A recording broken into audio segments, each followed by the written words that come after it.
All right, everybody. Well, welcome back to another episode of How to Invest in Cannabis with Key Investment Partners.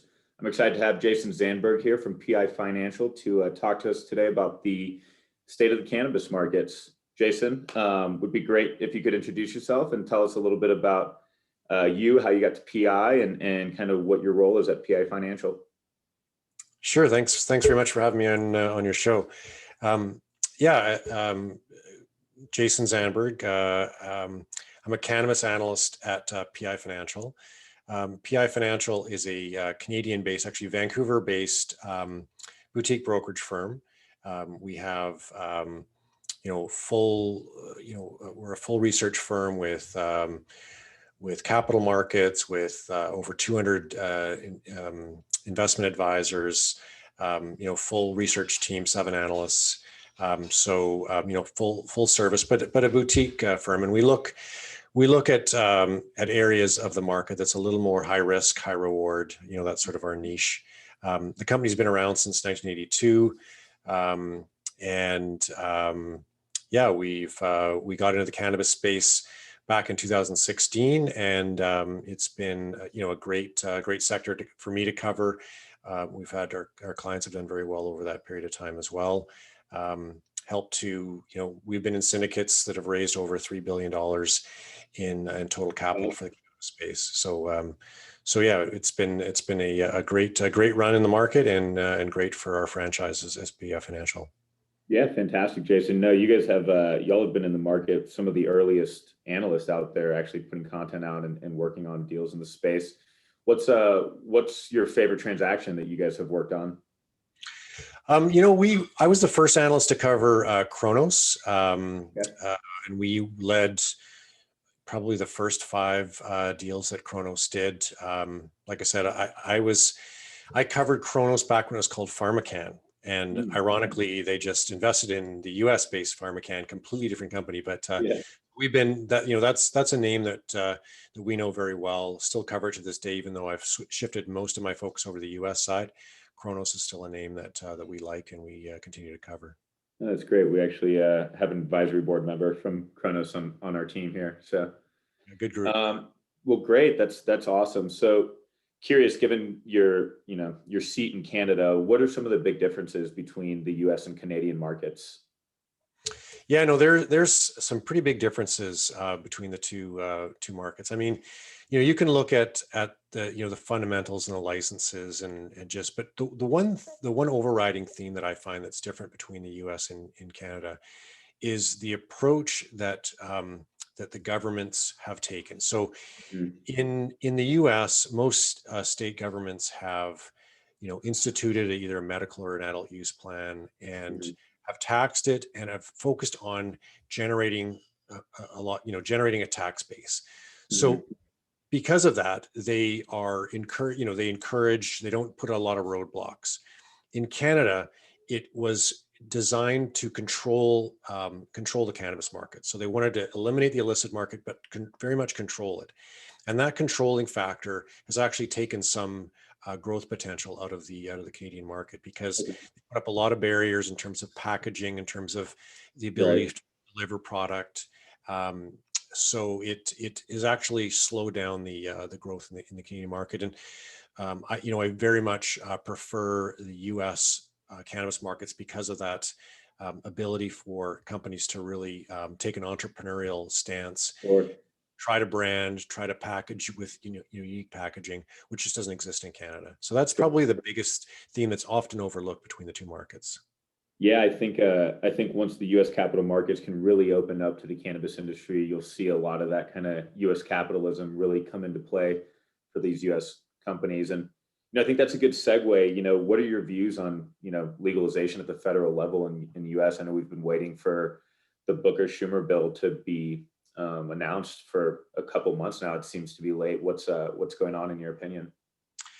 Yeah, I was, like everybody, I was super optimistic back in January when the Democrats took control of the Senate, given the fact that most of the cannabis legislation was blocked in the Senate with a GOP controlled Senate. So it looked as though that was going to change, and we were going to have just a huge amount of pro-cannabis legislation go through.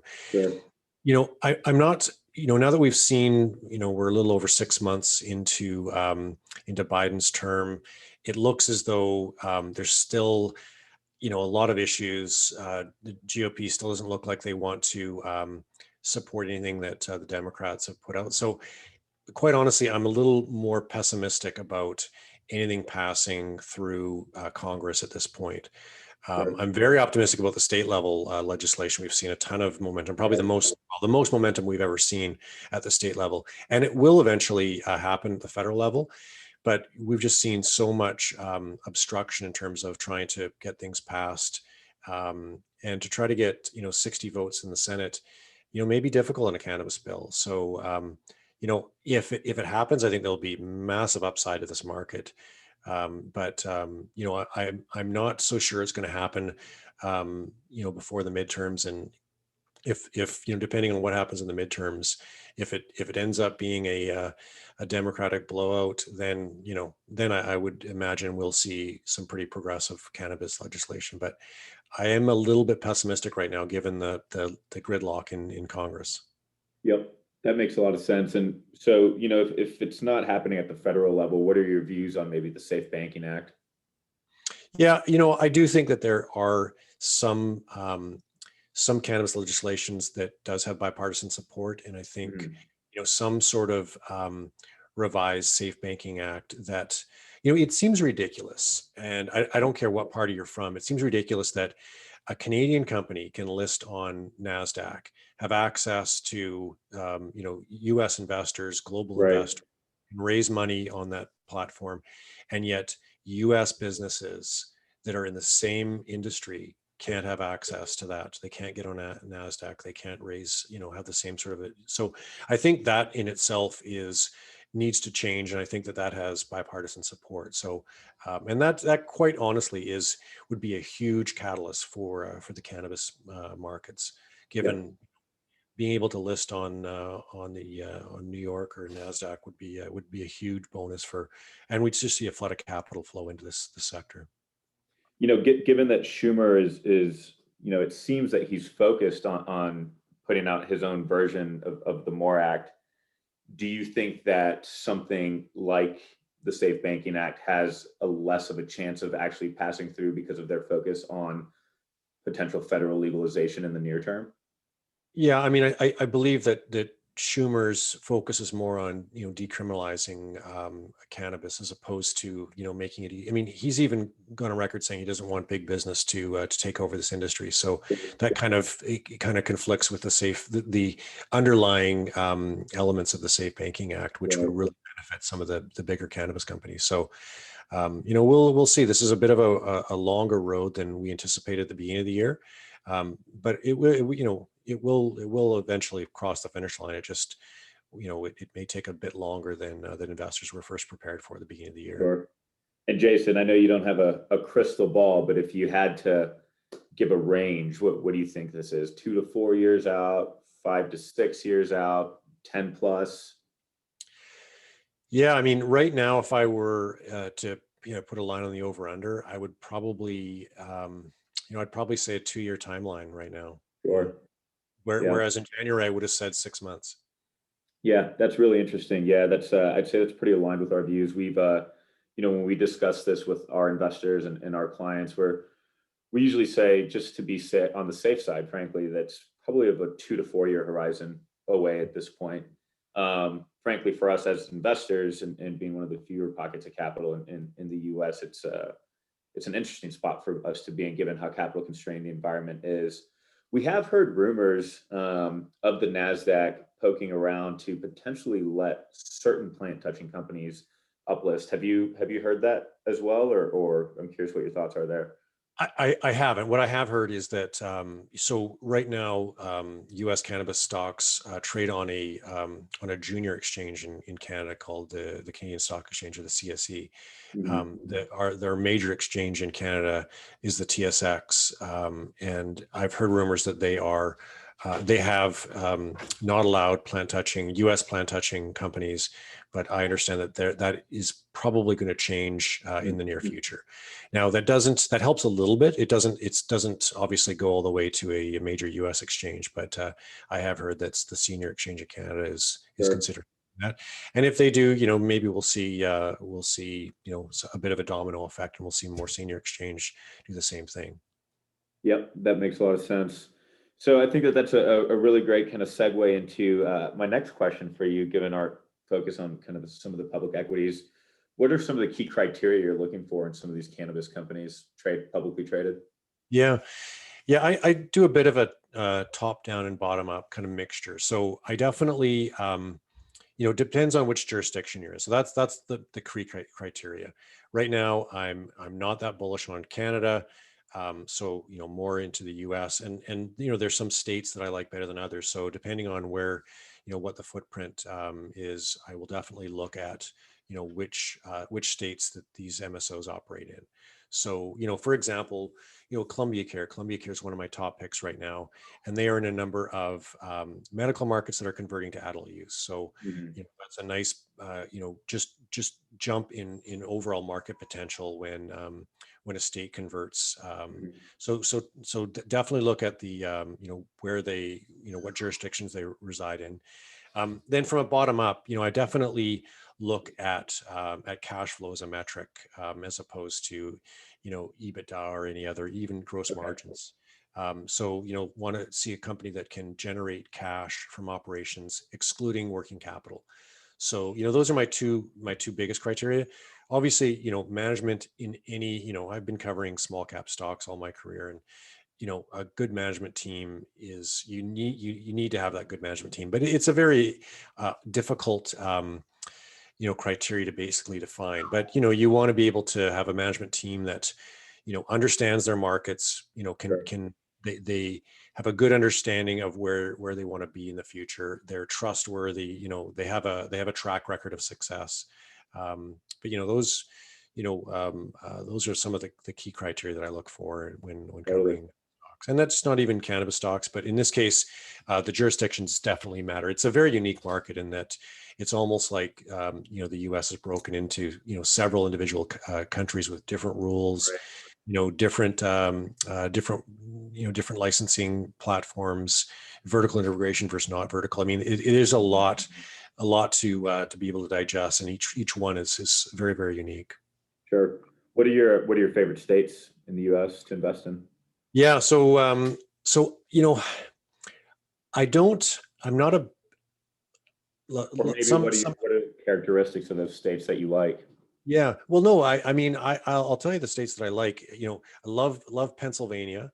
Okay. It's a medical state that is nearing $1 billion in sales. They actually may have surpassed it now in 2021 in terms Mhm. of like a 12-month run rate.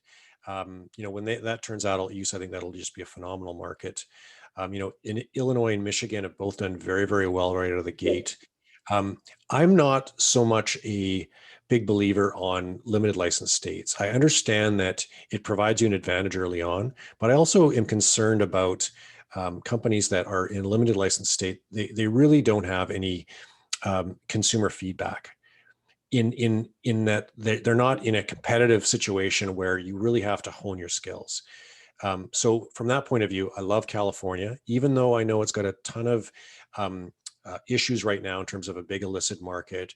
You've got many municipalities that have opted out, and so it's not a full state. But California, you just can't ignore it. That's a great state. It's the biggest market. Um, so it's those are probably my top. Florida's good, but you've got a big behemoth in Trulieve in that Right. market. So aggressive, it's hard to break into Florida, even though the And, numbers are and Florida, I fantastic. think, actually recently said that the limited license states would actually be called unconstitutional, right? Yeah, and I don't disagree with that. I think that I'm not sure what the plan for opening up to competition, but you definitely need to have competition for a market to Yep. properly work. Because Absolutely. quite frankly, I mean, I've seen a lot of cannabis companies that really are They don't produce good product, but when products is starved in a limited license state, it flies off the shelf. Whenever you have the product that gets there, it sells. I mean, Florida's a good example of that. Definitely. But yet you could have subpar quality, and again, you don't have that feedback from the customer because everything that you put on your shelf sells. It doesn't necessarily mean it's a good One stop product. shop, you only have a few options to go to anyways. Absolutely. Yeah. Yeah, that's a really interesting perspective. You're talking about different valuation metrics. We're private markets investors. We look at EBITDA quite a bit, especially obviously in later stage deals. What are your thoughts on EBITDA as a valuation metric? I mean, you know, EBITDA is useful when, you don't have earnings at this point. Just looking at sales is, there are issues around just looking at sales in terms of the quality of sales and so forth. Yep. EBITDA has its place, but it's so easily manipulated that I find it very difficult to compare company to company in terms of EBITDA. Management will have these adjustments that, sometimes, they don't provide full disclosure on their adjustments. You can capitalize costs. So, when you can capitalize an expense, it never makes the EBITDA line. Right. So, some companies capitalize their growing costs, capitalize, a large percentage of their growing costs. So, if you're capitalizing a cost that's key to your business and not going through the EBITDA line, you're not seeing the entirety of what's happening. So I provide EBITDA estimates. It's sort of a industry metric that is our clients ask for it, but I find it's you can't solely rely on EBITDA just because of the differences. I do like looking at EBITDA progression within a company because I find that they're very consistent at how each quarter they'll calculate it the same way, so you can see if they're getting better or worse. Mhm. But to compare between companies is More difficult. it's not comparing apples to apples. Right. Exactly. So with that being said, what are other valuation metrics that you do look for? Yeah. So obviously sales is what the market looks at, what the market values. So, sales momentum is something that, I mean, you look at all the largest MSOs, they're trading at much higher, EV to sales multiples, higher EV to EBITDA multiples. So sales, whether you like it or not, it definitely has a huge More impact apples to apples. Yeah. on the valuations. But after that, definitely look at cash flow from operations, and Yep. again, excluding working capital changes. Yep. So, it's not a perfect metric, but what I do like about it is it's an audited number. It is a cash number, so it's hard to manipulate. It's not always consistent. It doesn't operate in a straight line, but nothing often does. But we definitely like to look at cash flow from operations as our key. Absolutely. So with that being said, what do you think are some risks that investors are tending to ignore in the industry? Well, definitely balance sheet risks tend to be ignored. We saw that a lot in the Canadian market early on. A lot of companies did these convertible debentures that ended up blowing up in their face, and the market just didn't pay attention to the debt load. They treated convertible debentures as if it was equity, and no big deal. This will convert to equity, and you'll never have to repay it. But Mhm. when your stock doesn't live up to that conversion price, it ends up being, the company gets saddled with a lot of debt. So I do Sure. find that the balance sheet is often ignored by investors in this space. Okay. Interesting. Yep. And what are some of your best investment ideas in the space today? Yeah, right now, as I mentioned, Columbia Care is a name that really like on the larger MSO side. It trades at half the valuation of its peers. It's trading at 2.5 times FY22 sales. Their peers are trading at just over 5 times. So that, great valuation plus great upside in terms of all those medical states that are converting into adult use. They've got a good position in New York and Virginia, for example, probably, arguably the top market share in those two states, although they're early stage and they're smaller, but those are going to be two big states when they convert into adult use. But you've also got Arizona and New Jersey. Mhm. They've got a good presence in, in some of these other states that are converting as well. So, on terms of the small cap side, definitely like Gauge Growth. Gauge Growth is a single state operator out of Michigan.